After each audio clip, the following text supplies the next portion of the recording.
교회사에서 가장 커다란 비극들 가운데 하나는 모든 시대마다 하나님의 움직이심이 주도적으로 쓰임받았던 지도자들이 다음에 오게 될 하나님의 움직이심에는 줄곧 반대자나 핍박자가 되어왔던 것이다.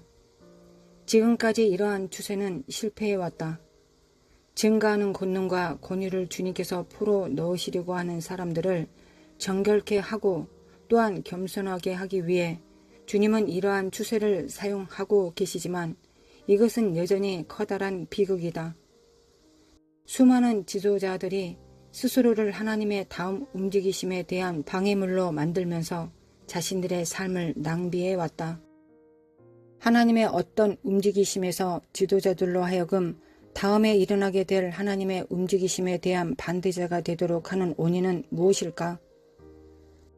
거기에는 몇 가지 요인들이 있는데 우리는 반드시 그 요인들을 이해하고 또한 그러한 것들로부터 벗어나야 한다.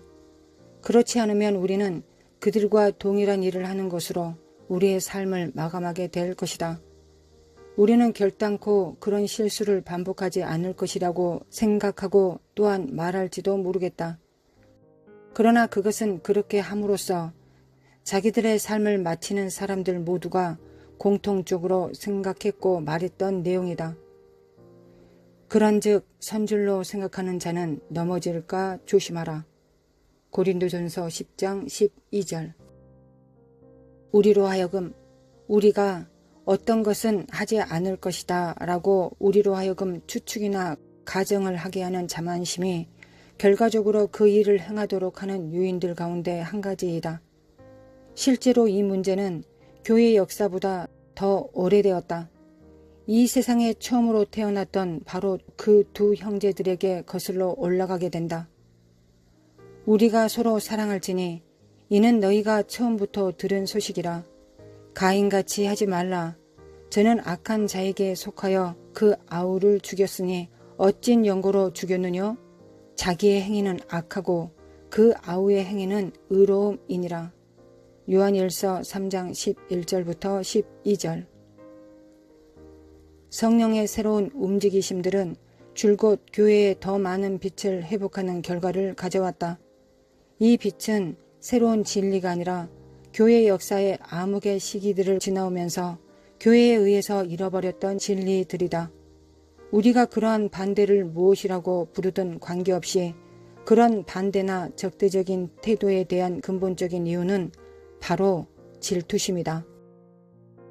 지금 현재 지도적 위치에 있는 사람들이나 한때 그들이 소유해왔던 빛에 충실해온 사람들은 다른 누군가가 자기보다 더 훌륭하거나 주님께서 자신을 제외한 누군가를 사용하여 주님의 진리와 목적들에서 더 차원 높은 회복을 가져오길 원하신다는 사실을 매우 믿기 어려워한다. 궁극적으로 이 무시무시한 덫에 빠지는 위험으로부터 스스로를 지키기 위해 지도자들이 가질 수 있는 유일한 치유책은 세례 요한의 겸손과 성품을 구하는 것이다. 세례 요한은 진정한 영적 사역의 가장 위대한 모습들 가운데 하나다. 자신의 삶에서 온전한 한 가지 목적은 예수님의 오심을 위한 길을 예비하는 것, 그분을 가르치는 것, 그래서 자신을 감소시키고 주님을 증가되게 하는 것이었다. 세례 요한의 기쁨은 자기를 따르던 사람들이 자신이 나아갔던 것보다 더 높은 데로 나아가게 되는 것을 보는 것이었다. 참된 영적 지도자들은 반드시 영적인 내시가 되어야 한다. 내시의 사명은 왕을 위해 신부를 준비시키는 것이었다. 내시는 신부에 대한 욕심을 품는 것조차 불가능했다.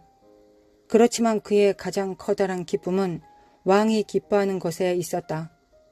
우리가 자신의 명성을 쌓거나 우리를 섬기길 원하는 사람들을 찾아내기 위해서 사역을 이용할 때 우리는 그리스도의 권위를 드러내지 못하게 될 것이다.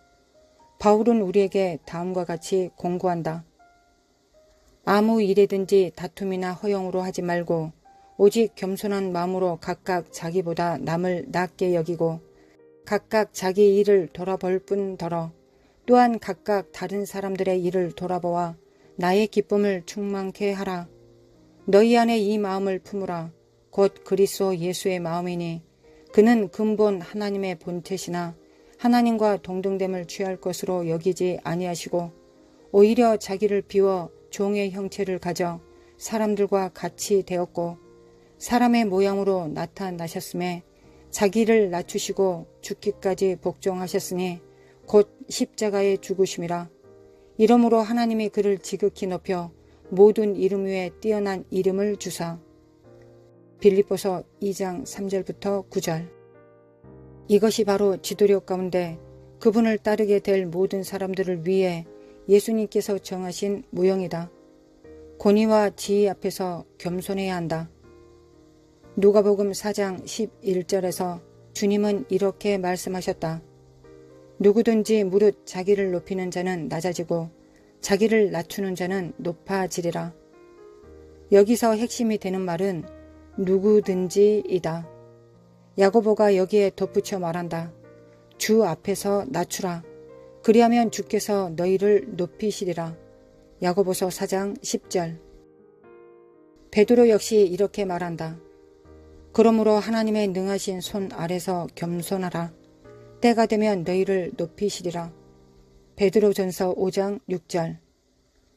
이상의 모든 성경 구절들 앞에서 우리가 해야 할 일은 자신을 겸손하게 하는 것이고 주님의 일은 우리를 높이시는 것임을 우리는 볼 수 있다.